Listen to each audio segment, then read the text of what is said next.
Welcome to my favourite channel dear Shikshika. మీరు ఎప్పుడైనా కోతి ఉపవాసం చేయడం చూసారా? ఈ రోజు నేను చెప్పబోయే స్టోరీలో కోతి ఉపవాసం చేస్తే ఎలా ఉంటుందో తెలుసుకుందాం. అంతకంటే ముందు మన డియర్ శిక్షిక ఛానల్ని సబ్స్క్రైబ్ చేసుకోవడం మాత్రం మర్చిపోవద్దు. మరి ఇంకెందుకు late, let's start our show dear శిక్షిక.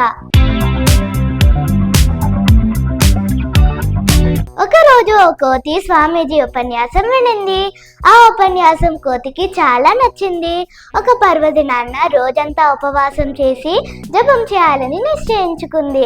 పనులంతా పూర్తి చేసుకొని కూర్చొని జపం మొదలు పెట్టింది. జపం మొదలు పెట్టాక కోతికి ఒక సందేహం వచ్చింది. ఈ రోజంతా ఉపవాసం చేసి రేపు నాకు నీరసంగా ఉంటే ఎలా? ఒక చెట్టు నుండి ఇంకో చెట్టుకు దూకి పళ్ళు కోసుకోగలనా?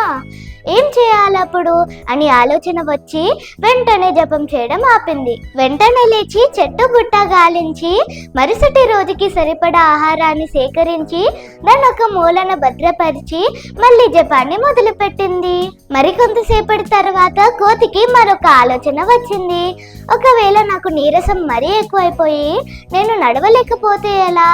ఆహారాన్ని నా ఎదురుగానే ఉంచుకొని ఆకలితో అలమటించిపోతానేమో. ఈ ఆలోచన వల్ల కోతి చాలా బాధపడింది.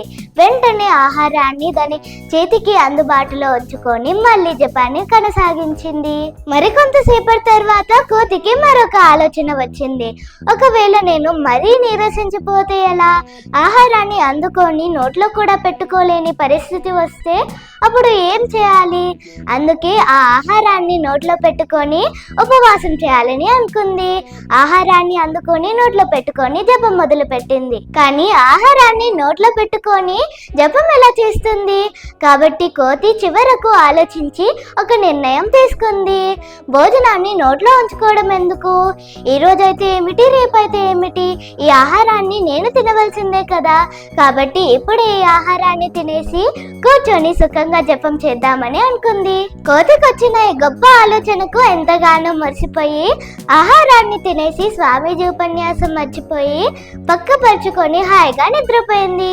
దీన్ని బట్టి మనకేమర్థమైంది అంటే మనం చేయాలనుకున్న పని పైన ఏకాగ్రత చాలా అవసరం. That's all for today. ఈ వీడియో కనుక మీకు నచ్చినట్లయితే తెలుసు కదా, don't forget to like, share, comment and subscribe dear Shikshika. Signing off, bye by.